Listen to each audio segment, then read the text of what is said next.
terminar directamente con el texto de Hobsbawm. Como siempre voy a compartir pantalla, voy a pantalla completa, así que cualquier cosa que aparezca en el chat no la voy a ver. Avísenme si alguien hace una pregunta o algo. Abran el micrófono, díganme. Espera que tenemos que ver un segundo.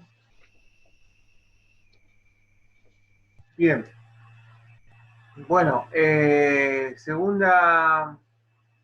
la Segunda Guerra Mundial. Bueno, habíamos visto un poquito, creo que nos quedamos en el anterior, que hablamos sobre el cordón sanitario. Estamos básicamente en las consecuencias de la Primera Guerra Mundial, las consecuencias políticas, económicas, y algunas reflexiones que estamos viendo del texto de Hobsbawm, que vimos que es el capítulo 1 del libro del siglo XX, en el cual habla de este concepto de guerra total, y recuerden este periodo que inicia, digamos, con la Primera Guerra Mundial y no va a terminar hasta el final de la Segunda recién.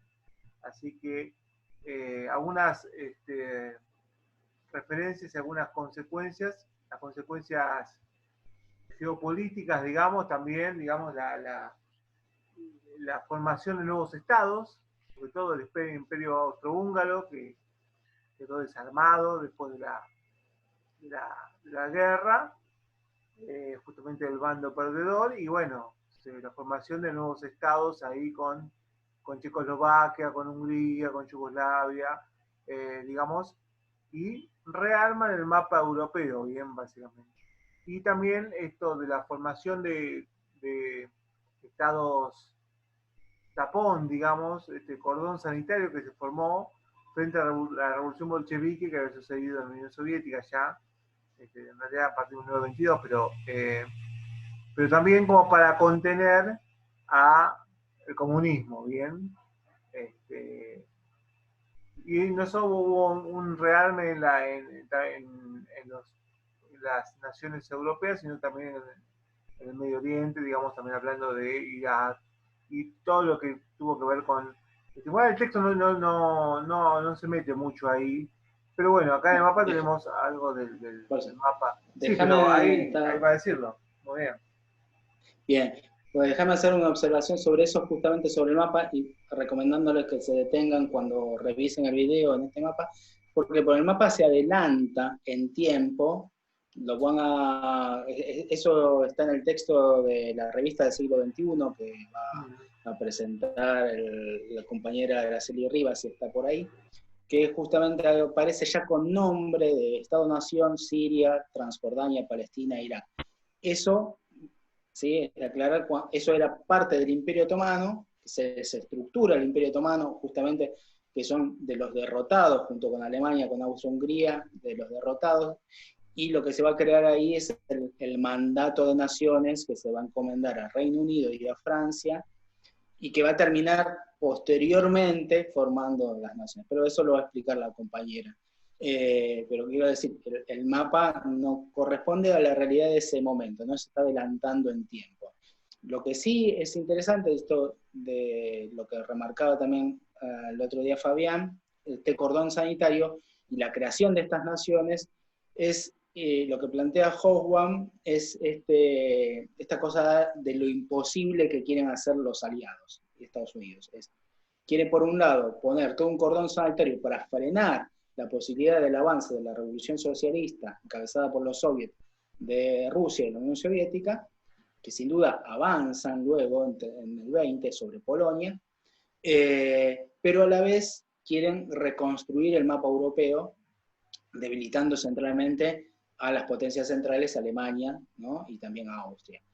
Pero ahí injertan estas naciones, algunas casi sin trayectoria, dividiendo esta impronta del nacionalismo muy fuerte, que es a cada lengua, a cada pueblo con una lengua, una tradición, un Estado, y que no se corresponde con la realidad.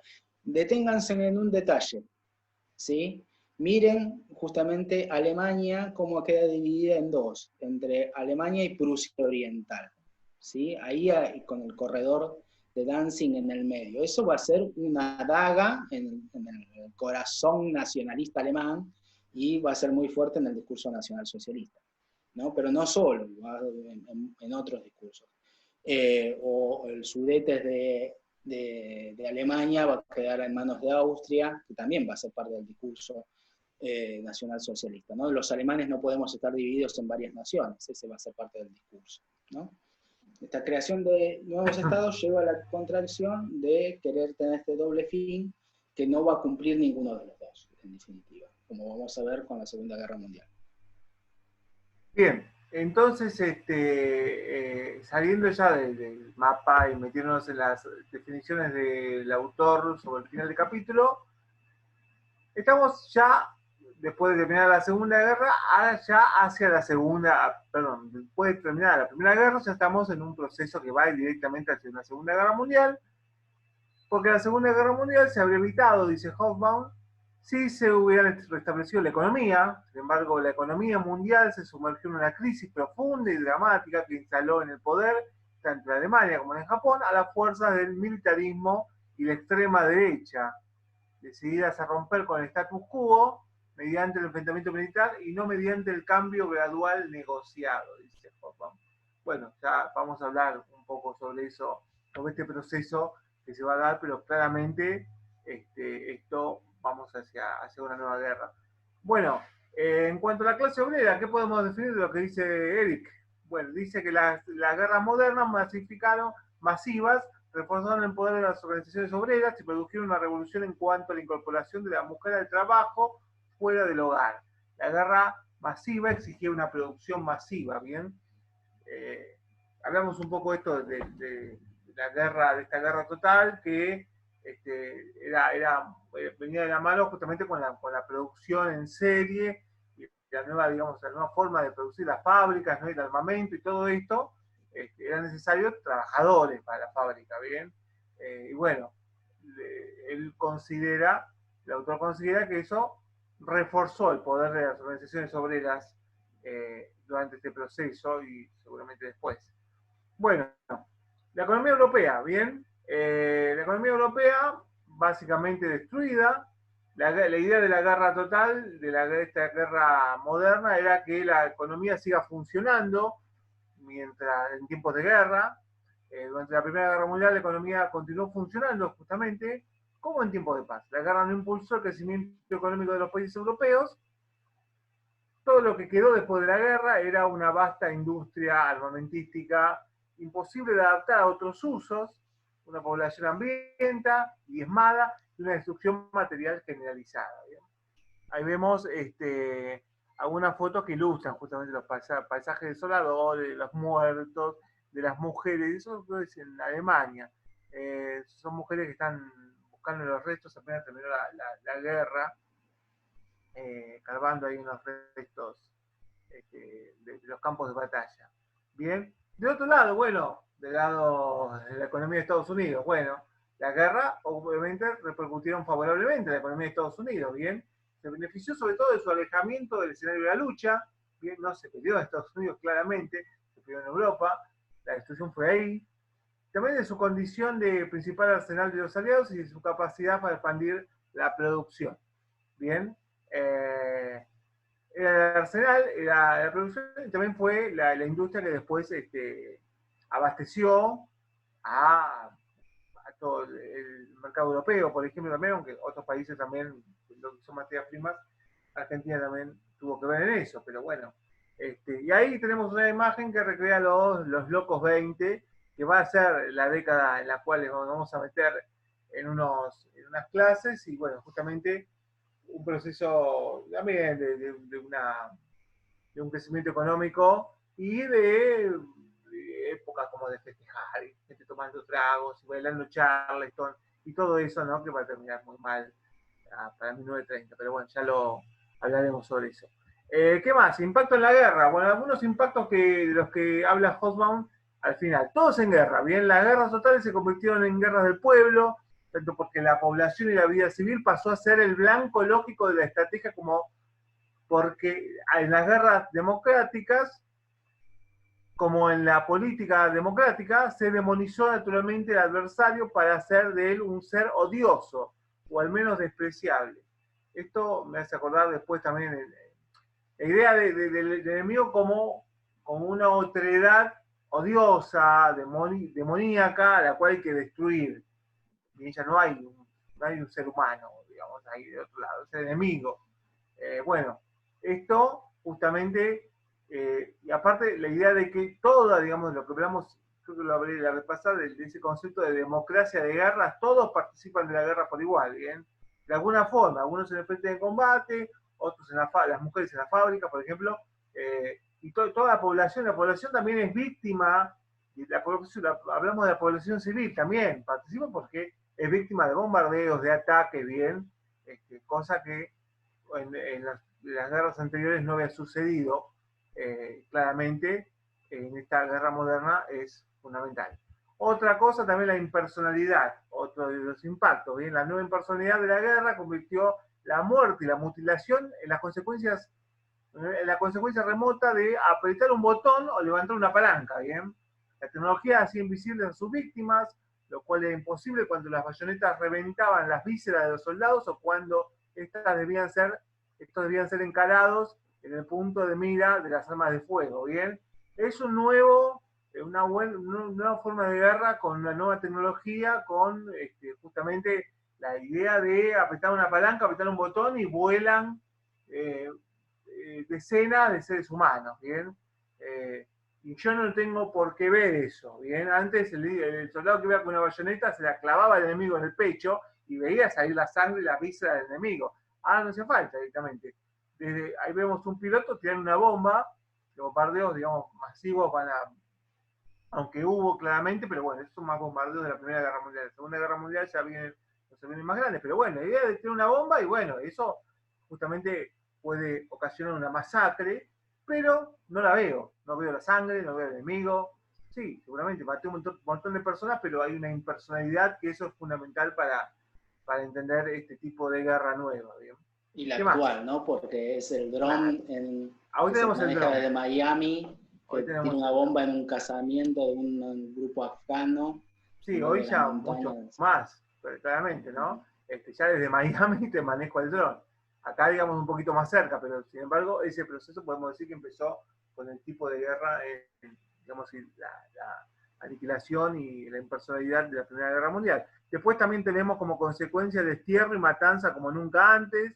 El mundo se acostumbró al destierro, dice Hobsbawm, obligatorio de las matanzas perpetuadas a escalas astronómicas, fenómenos tan frecuentes que fue necesario inventar nuevos términos para designarlos como apátrida, creo que dice, ¿no? No, apátrida. O genocidio, ¿bien? El genocidio, digamos, sucede, ¿no? El genocidio armenio es justamente que sucede durante la Primera Guerra Mundial. Claro, exactamente, ¿bien? Y son términos nuevos, modernos, que surgen, digamos, a partir de este proceso. Bien, después vamos a tener la Segunda Guerra Mundial, otro que vamos a destinar varias clases, dicen algunas, pero no tantas, pero sobre el genocidio y la Shoah, ¿no? que también vemos en la materia. ¿Qué más? Bueno, también, Primera y Segunda Guerra Mundial como un todo y a consecuencia de la Primera Guerra Mundial no resolvió nada, como bien dijimos antes, las expectativas de conseguir un mundo pacífico bajo el predominio de la Sociedad de las Naciones. La Sociedad de las Naciones fue como una previa a la ONU, ¿no? Una sociedad que la idea era que, en realidad después no tuvo preponderancia, aunque arbitró, digamos, en algunos conflictos inmediatamente post-guerra, después de la Primera Guerra, pero no tuvo una preponderancia importante. Creo que Estados Unidos no participó, la Sociedad de las Naciones. Bueno, esa Sociedad de las Naciones se vio pronto defraudada, bien, con los objetivos, bien, la idea de un mundo pacífico. En cambio, la Segunda Guerra Mundial aportó soluciones válidas, al menos para algunos decenios. Bueno, acá nos estamos metiendo ya algunas consecuencias de la Segunda Guerra Mundial, pero tengan en cuenta que, a diferencia de la primera, bueno, después de la segunda vino un periodo muy interesante que vamos a ver en su momento, y tiene que ver justamente con, digamos, con un momento de paz, entre comillas, pero sí de desarrollo económico como nunca antes. Pero bueno, eso va a venir después de la Segunda Guerra Mundial. Recuerden que Hobsbawm está analizando Primera y Segunda Guerra Mundial como un todo, ¿bien? Los problemas sociales y económicos del capitalismo parecieron desaparecer después de la Segunda Guerra Mundial. Ahora no. Bueno, cerramos. ¿Qué dice Hoffman para cerrar? Las dos guerras mundiales y los dos tipos de revolución de posguerra, y ahí creo que estaba refiriendo a la revolución rusa, ¿no? Una, y las revoluciones, lo que se llaman los procesos de descolonización, ¿no? De la Segunda Guerra Mundial. Todo eso puede ser tomado y considerado desde la óptica del historiador como un solo proceso, dice nuestro colega Eric Hoffman. Pues y así cierra el texto de él, digamos, y acá da una mirada panorámica de todo este proceso, la Primera y la Segunda Guerra Mundial. ¿Listo? Cerramos acá, y ahí cierra el texto Eric Hoffman. ¿Cómo seguiríamos? No sé si alguien quiere preguntar algo Ah, sobre lo de Fabián y Hobsbawm, obviamente. Si no, retomamos sobre el final, si nos queda tiempo, algunas cosas que me gustaría resaltar de Hobsbawm. Por ejemplo, esta cuestión de la brutalización, ¿no?, de la sociedad, lo que permite la guerra, que incluye al conjunto de la sociedad, y esta brutalidad de la guerra que luego se proyecta sobre el conjunto de la sociedad, ¿no? Ténganlo en cuenta también para leer el texto sobre género, y cómo va a implicar eso, ¿no? Para pensar no solo nazismo, digamos, ¿no? Que la guerra no solo pasa en las trincheras. Teníamos textos asignados para hoy. Está ahí Araceli Rivas. No sé si quiere prender el micrófono. ¿Está Araceli? Recién la veía. Sí, está acá. Para presentar el texto sobre las colonias y la guerra. Hola. Hola, Araceli. hola, ¿cómo estás? Perfecto, me anda el micrófono bien. Buenas tardes, ¿cómo están? Bien, Bien. ¿todo bien? Todo bien. Bueno, tengo un texto de la revista Siglo XXI. Enseguida ya les comparto el PowerPoint que armé para poder hacer más ameno.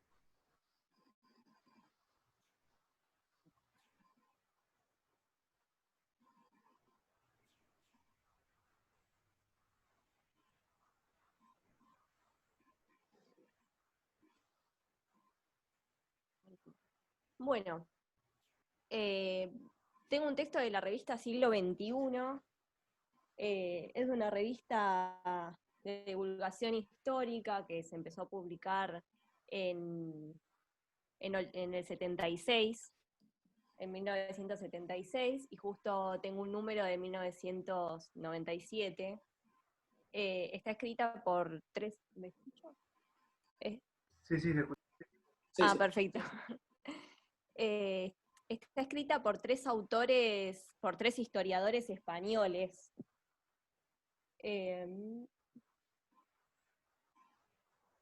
Bueno, el primer capítulo, que habla sobre la Gran Guerra, está escrito por Julio Gil Pecharromán, que es un historiador de la Universidad Complutense de Madrid. Perdón, parece que estoy leyendo lo que puse en el PowerPoint, pero es la información del autor.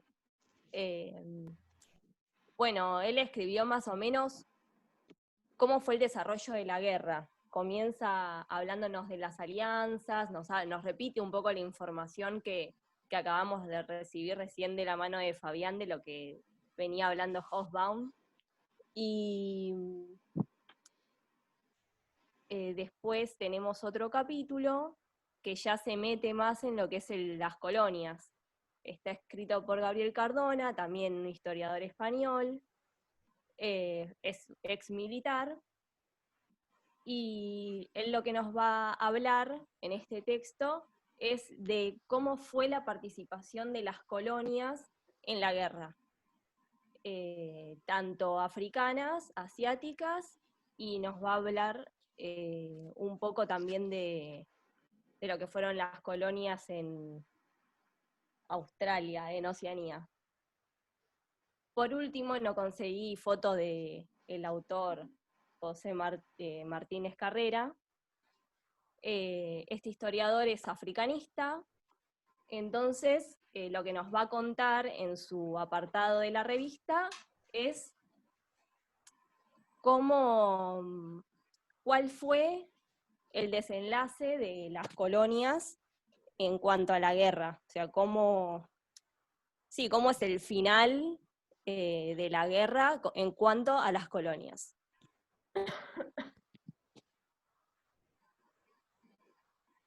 Bueno, podemos hacer un resumen más o menos de lo que veníamos hablando, porque es la primera parte del texto.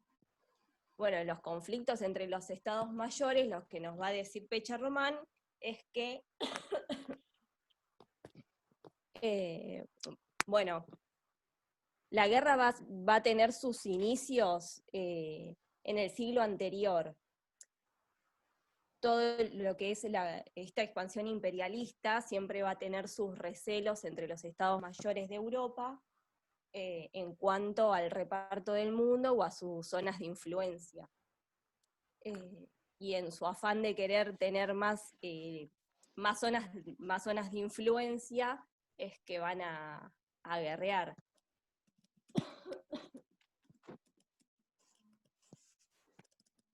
Bueno,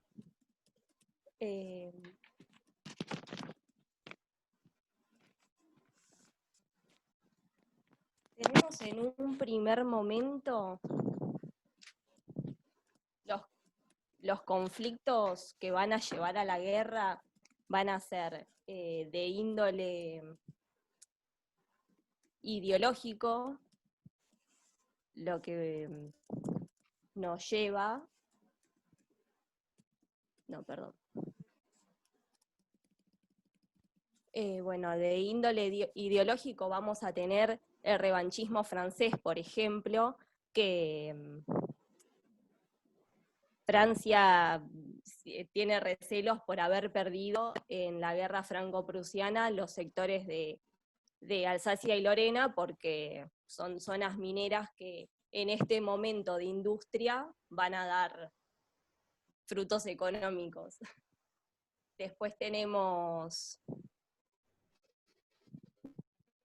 bueno, Austria-Hungría y Rusia se están peleando por controlar los territorios que está perdiendo el Imperio Romano, el Imperio Otomano, perdón, que está en decadencia.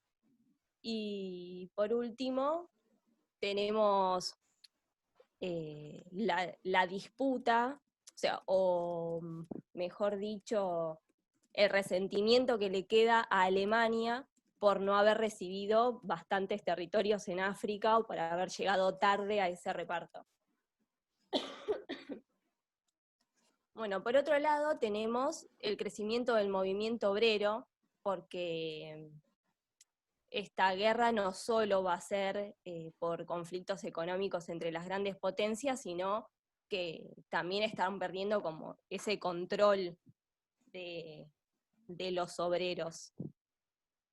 Entonces el partido que los representa, que es el socialdemócrata, va en ascenso. Y también hubo una revolución rusa en 1905 que empieza a despertar todas estas preocupaciones que los estados mayores van a tener en cuanto a los levantamientos obreros. Después tenemos, bueno, los conflictos de índole ideológico, como venía diciendo antes, que va a estar el nacionalismo encabezando. Después tenemos las ansias de autonomía, como dice el Power, de las minorías eslavas. Son todos estos estados como Checoslovaquia o Polonia, que van teniendo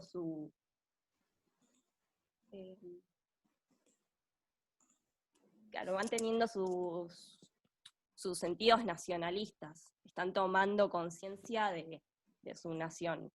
Después tenemos, bueno, las filosofías del pangermanismo y el paneslavismo, son corrientes de pensamiento que estas naciones, por ejemplo Germania, va a querer controlar todos los países de habla germano, o lo mismo los eslavos con los rusos. Van a querer controlar todos los países que sean de la misma lengua. Igual que el movimiento de la Gran Serbia, cuando este estado se independiza del Imperio Otomano, lo que ellos sienten que son los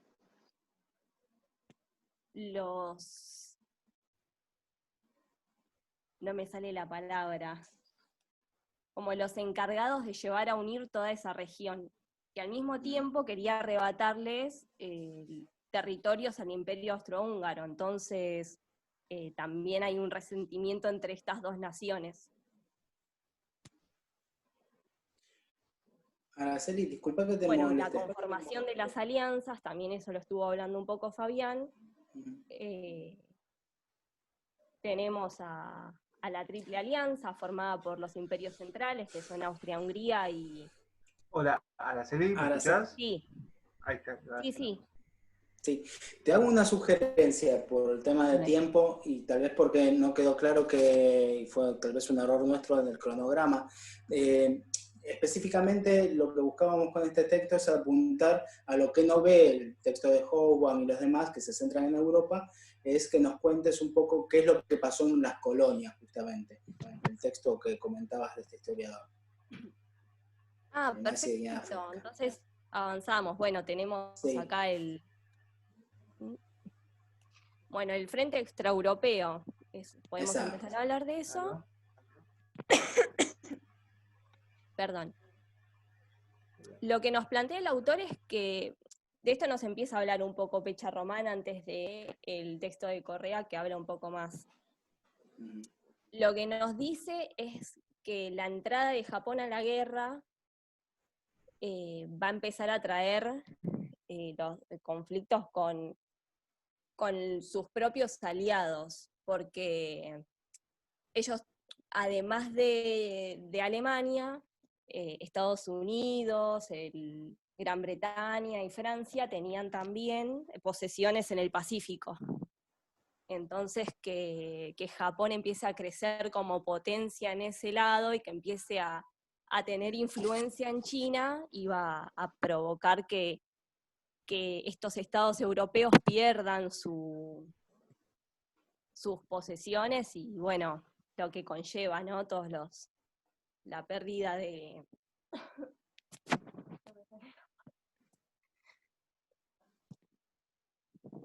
Bueno, después...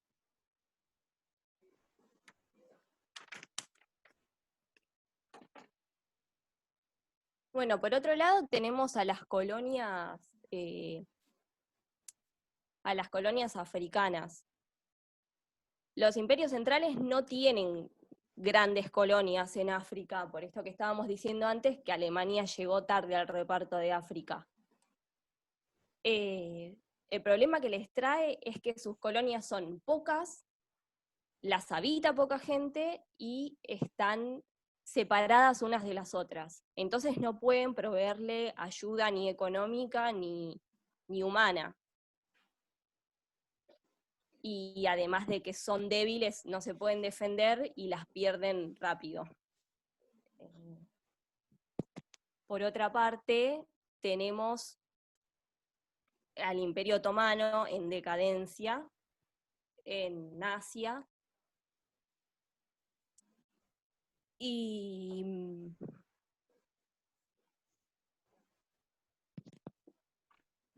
perdón, voy a revisar un poco mis apuntes. Sí.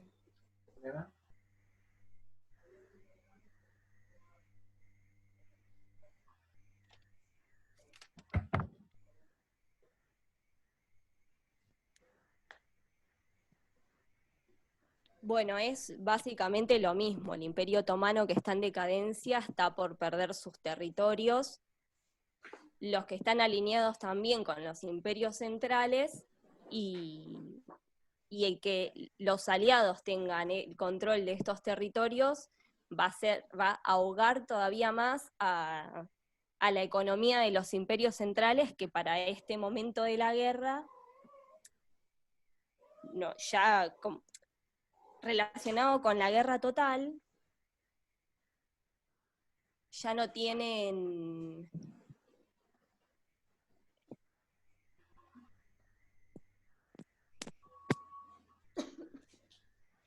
Hola.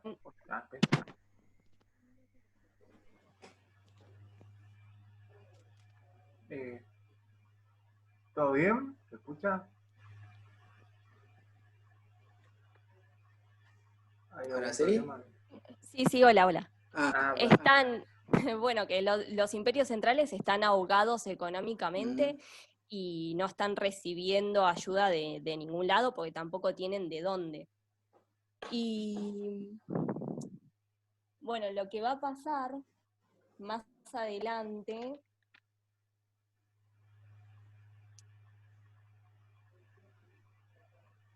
bueno, ellos en la economía de guerra que van a empezar a tomar los imperios, los estados mayores, porque la guerra los está consumiendo, bueno, van a optar, por como dice acá, por la autarquía, la planificación y la requisa. Por ejemplo, nos cuenta que Alemania, cuando invade Rumania, la usa como almacén. Entonces, todo lo que van a producir en ese país se lo van a llevar para la potencia, digamos, en este caso Alemania. Y acá vemos en estos dibujos, son publicidades que Francia hace para incentivar la autarquía, el autocultivo y demás, el autoconsumo.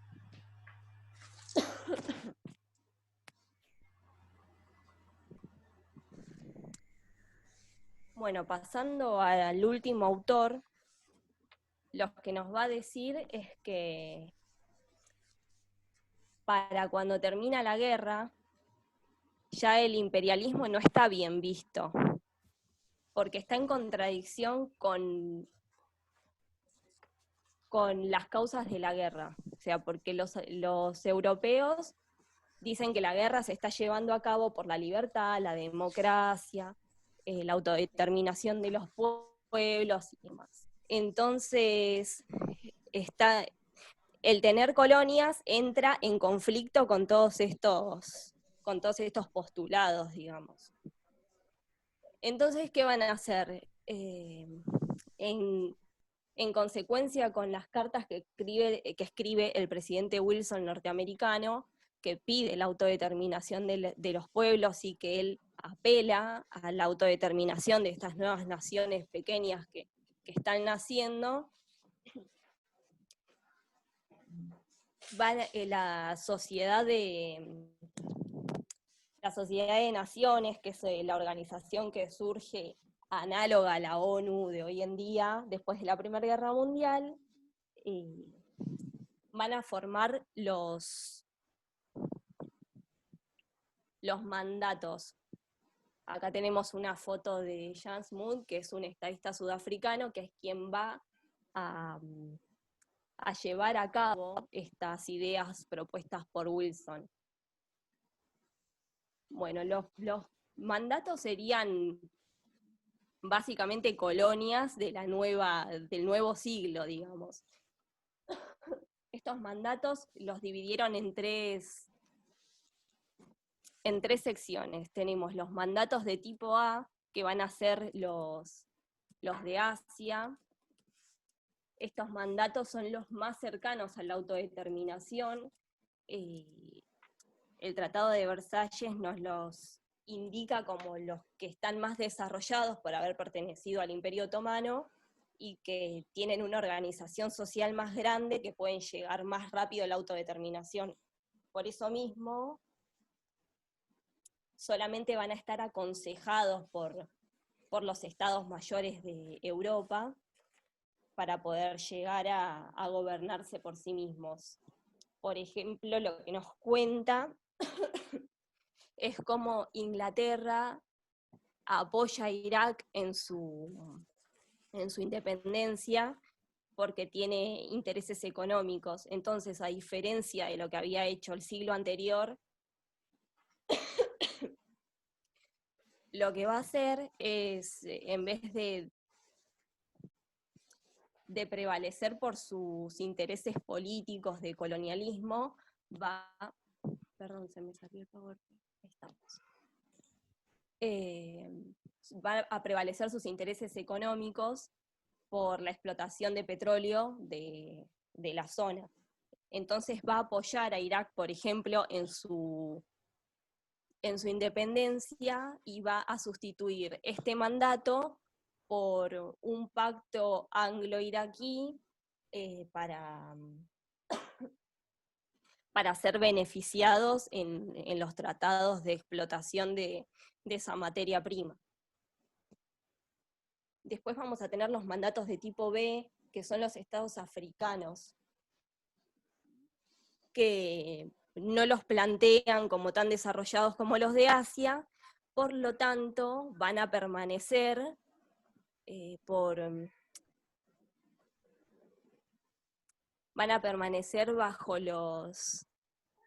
bajo la administración de los estados mayores de Europa, y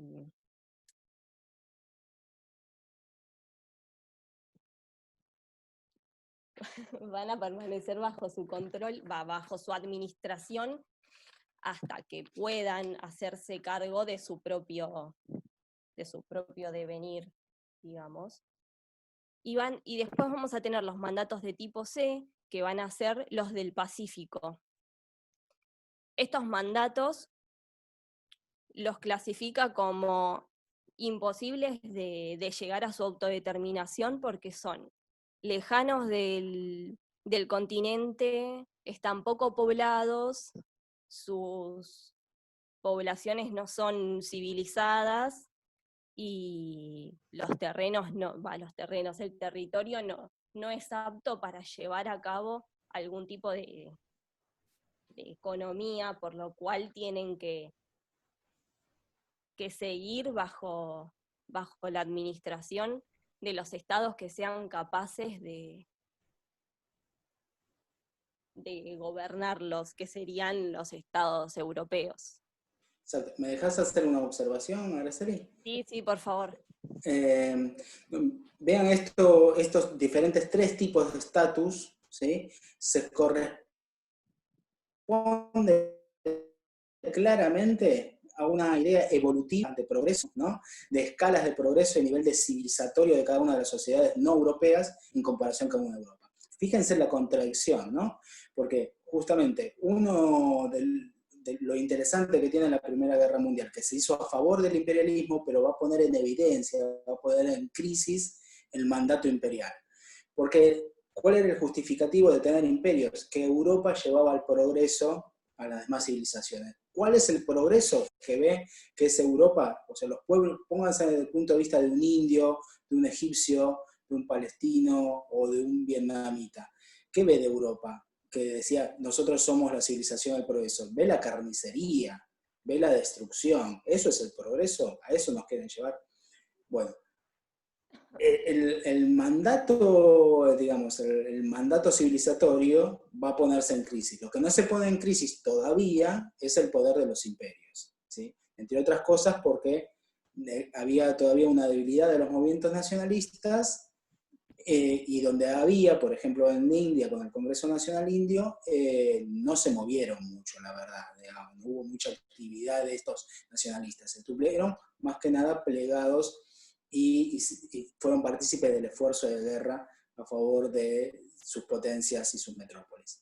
Ahora bien, lo que se puso en crisis es el mandato civilizatorio. A pesar de eso, se construye esta idea de los mandatos como figura jurídica para justificar todavía el colonialismo, ¿no? Y para hacerse, Gran Bretaña y Francia centralmente, con las colonias de Alemania y centralmente con las colonias del Imperio Otomano en Medio Oriente. Y ahí establecen el grado civilizatorio.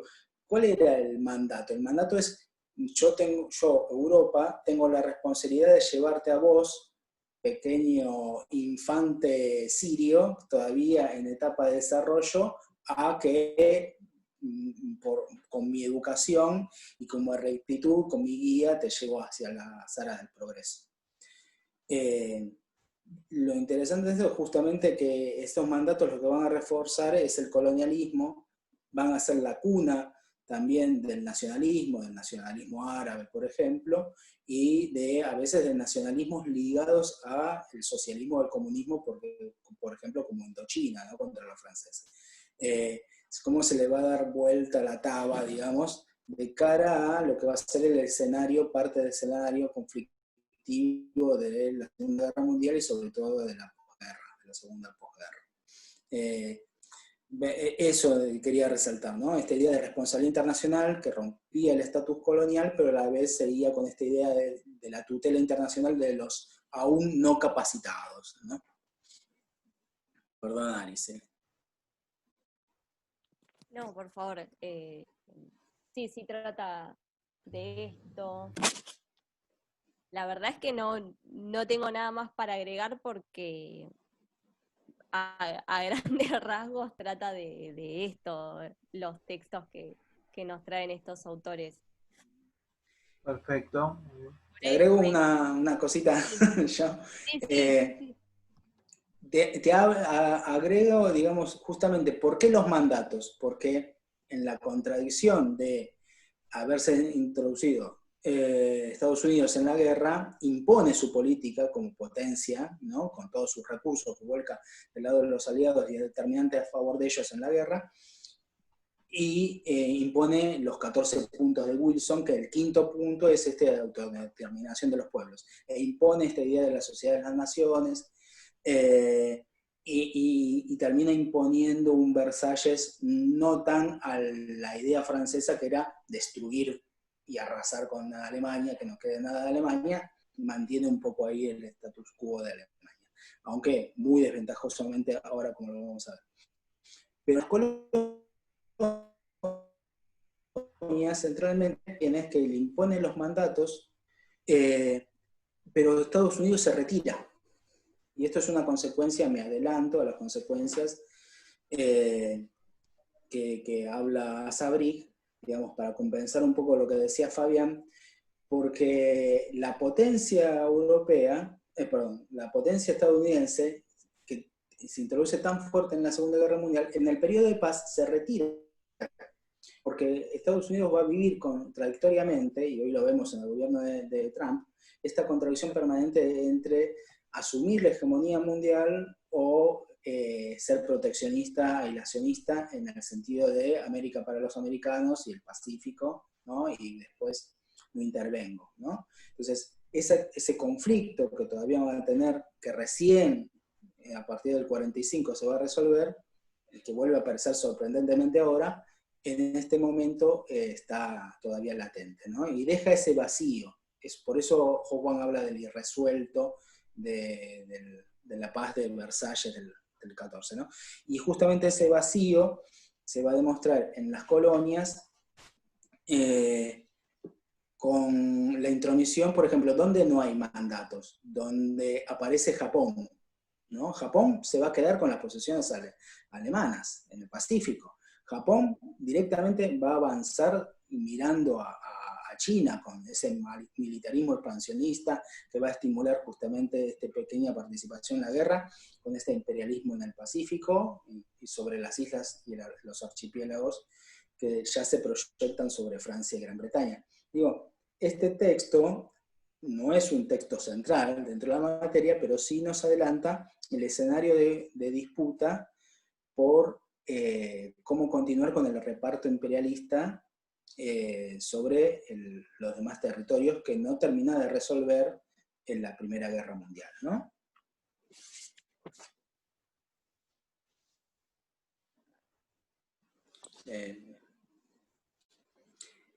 Y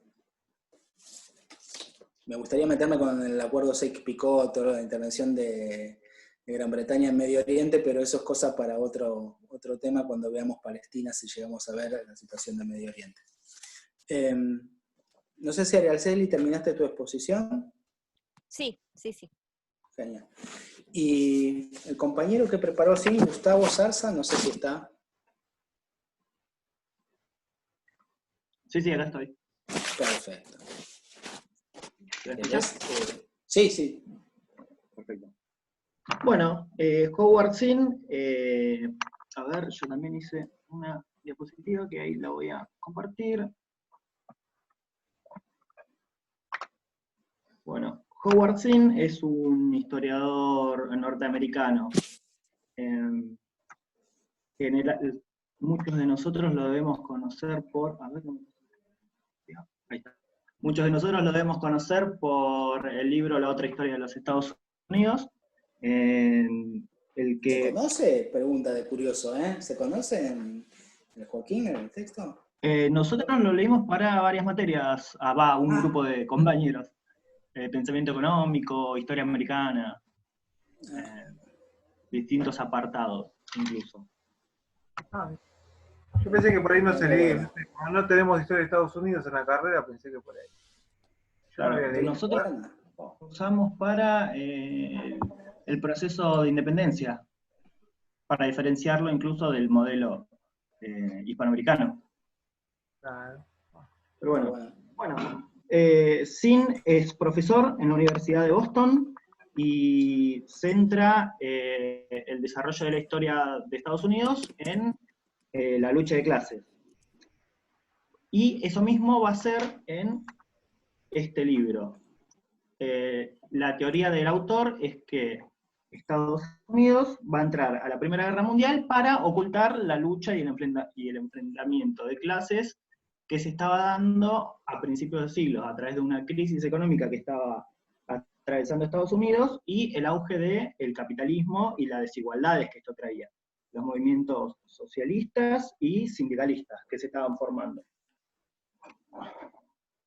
Y entonces nos empieza a relatar que Wilson había prometido, de alguna manera, mantenerse neutral en la guerra.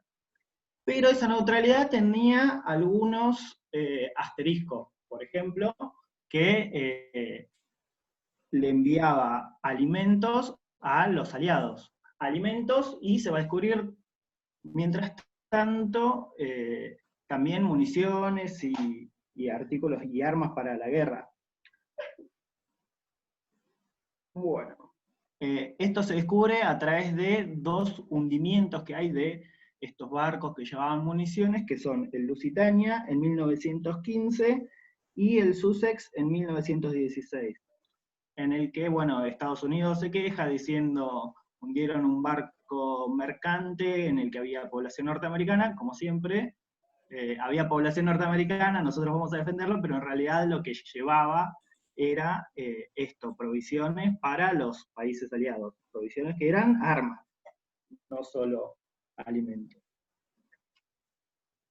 Bueno, esta neutralidad norteamericana también termina diciendo no solo exportaba alimentos y municiones, sino que capitales. La JP Morgan estaba prestando a los estados aliados grandes sumas de dinero con las tasas de interés que ofrecen momentos críticos como una guerra mundial. Bueno, este es el Lusitania, el barco bombardeado. Y bueno, en 1917 Estados Unidos va a entrar a la guerra. Todo esto, argumentan los movimientos socialistas, son para salvaguardar los intereses de los empresarios y de los capitalistas que tenían puestos, sobre todo en que Gran Bretaña salga triunfante o victorioso del conflicto.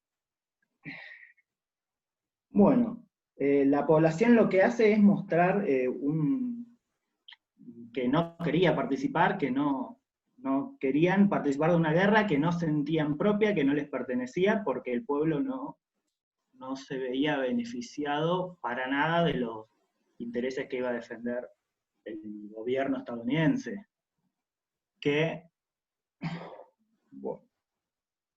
Bueno, y reacciona una vez que Estados Unidos entra a la guerra, se esperaba que al mes y medio se enlisten 1 millón de personas, pero voluntariamente se enlistan 73.000 personas, poquito más de 73.000. Y en las elecciones de 1917, los partidos socialistas que se declaraban en contra de esta guerra obtuvieron hasta 10 veces más votos en ciertas regiones, Cindy, Buffalo, Chicago, Nueva York, que lo que tenían normalmente. A este triunfo socialista, este triunfalismo socialista, el gobierno de Estados Unidos va a responderle con la ley antiespionaje y el alistamiento obligatorio. El alistamiento obligatorio, bueno, hace esto a cualquier persona, la puede obligar a enlistarse, y la ley antiespionaje, que si bien se puede pensar como protectora del Estado contra los espías externos, tiene una cláusula por la cual pueden condenar hasta 20 años de cárcel a cualquiera que se manifieste contra la guerra, contra el reclutamiento o contra el orden público. De hecho, una de las principales, o una de las primeras víctimas que nombra Zinn de esta ley antiespionaje es Eugen Debs, que es el líder del Partido Socialista y un miembro fundador del Industrial Workers of the World, que es un sindicato de obreros industriales norteamericanos. Nos relata el acontecimiento, dice que Debs había ido a una cárcel a visitar a 3 personas que habían sido detenidas por la ley contra espionaje, y cuando sale se dirige, parlamenta enfrente a una multitud que lo estaba esperando afuera mismo de la prisión. Después de estar 1 hora y media hablando con la gente, lo detienen precisamente porque violaba la ley antiespionaje, porque en el público había varones jóvenes que podrían haberse enlistado, y él estaba promoviendo lo contrario, precisamente. Bueno, va a ser condenado a 10 años de prisión, pero bueno, va a estar preso hasta 1921, que lo va a liberar el siguiente presidente, que es... muy bien. Bueno, Wilson no lo libera en todo su gobierno. Otra de las medidas que toma el gobierno estadounidense es darle poderes a organizaciones privadas para que la denuncien y para que boicoteen todas las manifestaciones en contra de la guerra. Una de ellas es la Liga Protectora Americana, que, como nos dice Zinn, llega a haber 3 millones de denuncias y cerca de, no me acuerdo bien el número, 900 condenados por esta sola organización. Esto me hizo acordar, o sea, me trajo, incluso está sucediendo casi en paralelo, que en Argentina, para boicotear los movimientos obreros, se funda la Liga Patriótica, que precisamente hace esto, es un brazo parapolicial, paraoficial, que boicotea los movimientos obreros que se estaban dando en este momento. Bueno, otros de los conflictos sociales que se canaliza en este momento con la lucha antibélica, nos dice Zinn, es el movimiento sufragista femenino. Una de las detenidas también por la ley antiespionaje es Alice Paul, que es, bueno, participante de este mismo movimiento, que una vez detenida es condenada a 7 meses de aislamiento, a estar sola en la cárcel, y ella protesta con una huelga de hambre en la que afuera se van a unir sus compañeras del movimiento sufragista, también haciendo huelga de hambre, logrando finalmente que la liberen antes de cumplir la pena. Bueno, Zinn hace una especie de chiste en la historieta, que es para que vean que sirve protestar.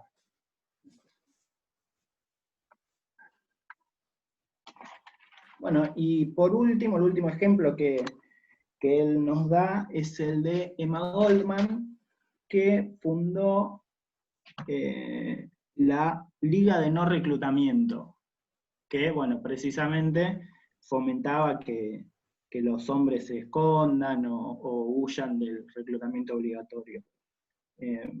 Bueno, ella va a ser detenida junto con el marido, y posteriormente, en 1919, es deportada a la ya Unión Soviética.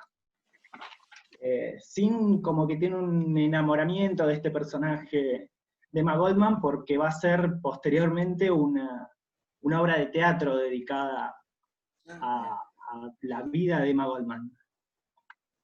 Y bueno, básicamente la tesis del autor es esta. Estados Unidos va a entrar a la guerra para formar un frente común entre trabajadores y capitalistas y patrones contra un enemigo externo común, con el único fin de acallar, de ocultar o de poder reprimir toda la lucha y el conflicto social que se estaba generando. Perfecto. Gracias, Gustavo. No hay por qué. Una observación, y de paso el chivo a ver quién lo quiere agarrar. Emma Goldman es una genial, una grosa activista, se entiende por qué ese enamoramiento de Sim Howard hacia ella. También está presente, si quieren ver, la película Rojo, Reds, ¿no? Que relata la vida de John Reed.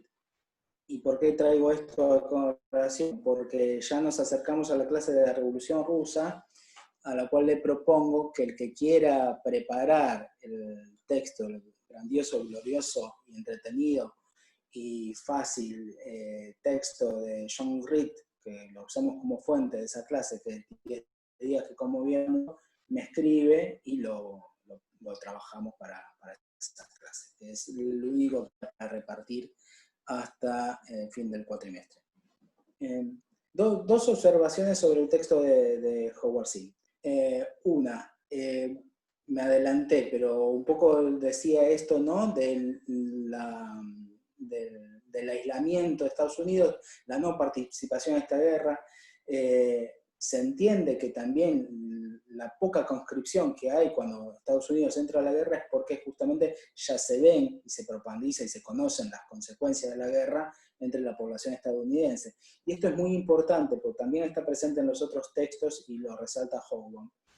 Cómo el nivel de muertes, ¿no? que se ve, que se publicita, que se conoce, el tema de los desvalidos que vuelven después de la guerra, va a condicionar como actitud hacia la Segunda Guerra Mundial, ¿no? Va a quedar en la memoria y va a ser un condicionamiento muy fuerte hacia la Segunda Guerra Mundial. Ya es condición para la propia entrada de Estados Unidos en la guerra, que va a tener poco apoyo.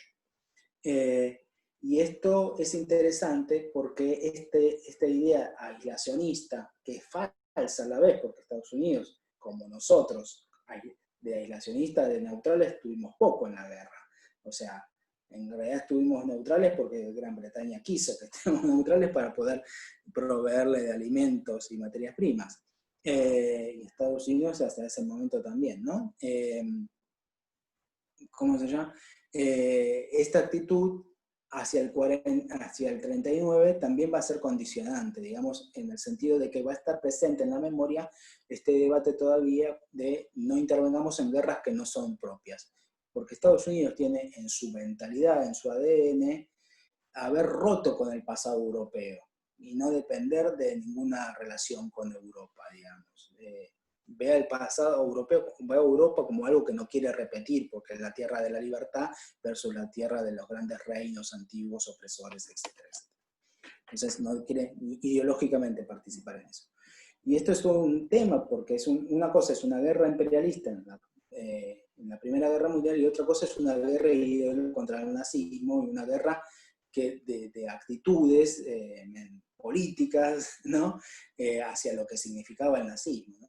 Y les recomiendo por eso una serie de HBO, de pocos capítulos, 6 capítulos, que se llama Complot contra América, que es una distopía que nos habla qué hubiera pasado si no hubiera ganado Roosevelt las elecciones del 42, ¿no? Esto. La otra cuestión sobre el texto de Zinn, que lo traemos también a la cátedra, porque es una historia gráfica, y la pregunta es, ¿nos es útil para dar clases en secundaria este este tipo de textos, trabajan así la historia con fuentes, con gráficos, etc. El texto en lo pedagógico es buenísimo precisamente por eso. Si bien se basa en un capítulo de este libro, de la otra historia de los Estados Unidos, al estar en historietas creo que es mucho más fácil de llegar para los chicos. Uh-huh. Y hay mucho así, cada vez más de historieta, de novela gráfica, etc. Puede ser muy útil para Vamos a trabajar con otras historietas, con mouse. Ay, ¿qué? Me apagaron la luz. Con mouse para ver las muy sencillas. Hay muchas otras. Acá está esta que es La vida en China. Decía el precio, ¿no? Son cada vez más caras, pero son muy útiles y a la vez muy lindas cuando la gráfica es preciosa. Tenemos un problema de tiempo. Ya pasamos una... ¿Qué es eso que mostraste? Esta es una novela gráfica de dos autores, Pu Gautier, que es francés, y Li Kun-hu, no sé cómo se pronuncia, un chino, que es la historia de sí mismo durante la Revolución Cultural. Antes y después de la Revolución Cultural, son 30 años de la historia de China, y vive nada más ni nada menos que la experiencia de la Revolución Cultural, y después con la reforma de Deng Xiaoping. Todo hecho en novela gráfica. ¿Cómo se llama? Perdón. Una vida en China. Gracias. A mano. Me quedé pensando, para comentar así al final, de ese texto de historieta, ¿no? Lo que muestra Sin, justamente creo que tiene que ver también con digamos, su forma de hacer historia, pero también lo que demuestra ahí es la resistencia que hubo a la guerra en Estados Unidos, ¿no? Primero, el movimiento socialista tan importante que había en Estados Unidos. Movimiento socialista importante que también reaccionó para mí estas resistencias antibelicistas que hubo en Estados Unidos en la Primera Guerra Mundial. Me parece que en la Segunda Guerra Mundial, quizás digo una tontería, pero me parece que en la Segunda Guerra Mundial el aparato propagandístico era mucho más grande, y aunque seguramente hubo resistencia, pero me parece que acá, según lo que veo, digamos, por el texto de Sin, bueno, hubo una resistencia importante, digamos, a la participación de Estados Unidos en la guerra.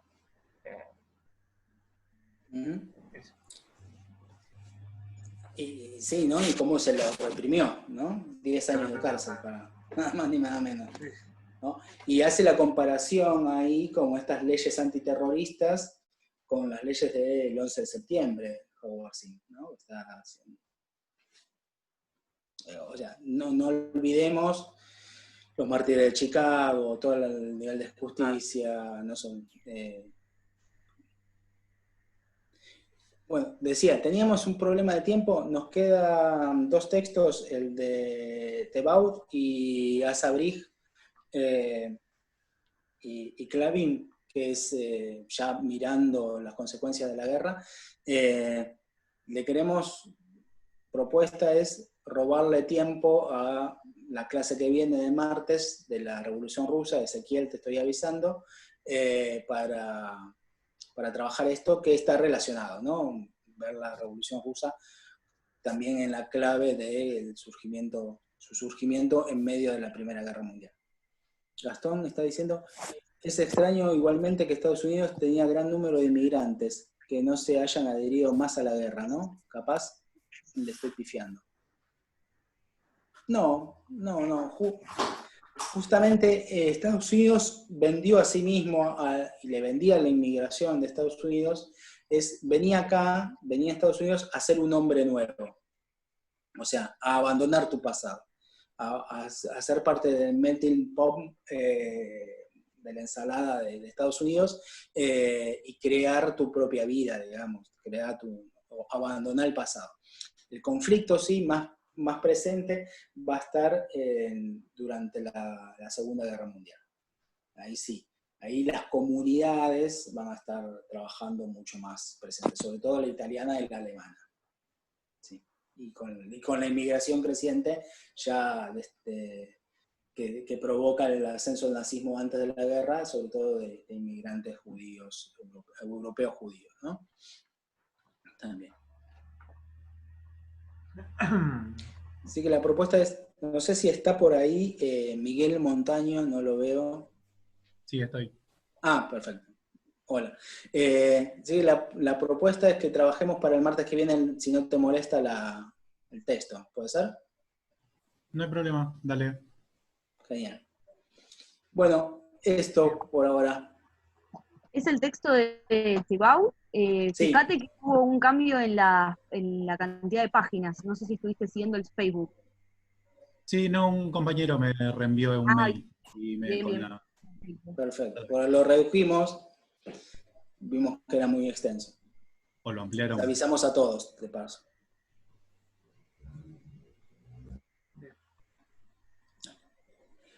Bueno, nos despedimos. Bueno. Hasta el martes que viene. Muchas gracias a todos y a todas.